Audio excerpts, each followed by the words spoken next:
In the shadow of the Tulsa skyline rests the Greenwood district.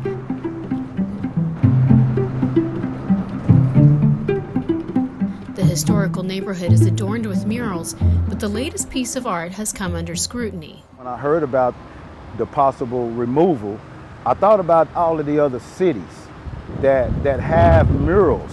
So I'm like, well, wait a minute, it wouldn't give Tulsa a good look if we remove a Black Lives Matter mural. The artwork starts at the corner of Archer Street and stretches down Greenwood Avenue, a site that is still healing from one of the worst incidents of racial violence in U.S. history.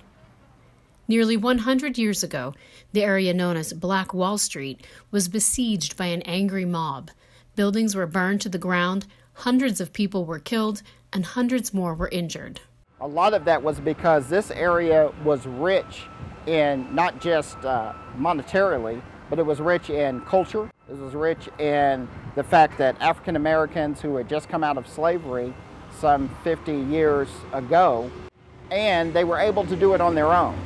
This was an all-black run entrepreneur enterprise that was here. And it was still resilient after that. Businesses came back, they rebuilt. These buildings that you see here, many of them were rebuilt because of the fact that people weren't going to just leave. Because of what happened in 1921, I mean, that's well deserved. I mean, to have a mural right on Black Wall Street. What better place than to have one? The bold yellow letters came under scrutiny during a city council meeting when members of the council requested their constituents paint a Blue Lives Matter mural in another part of town. While investigating the legal and permit process for the Blue Lives Matter mural, city leaders learned the artist behind the Greenwood painting did not follow proper procedures. Some city leaders requested the mural be removed. I will acknowledge that the group of artists who placed this mural here did not go through the legal and formal process of permitting. But at the same time, what this mural has brought to this district and to this community is unequivocally something that's positive. We got public recognition, we got national recognition for this maze, and now that the national cameras are gone, we're just going to erase it.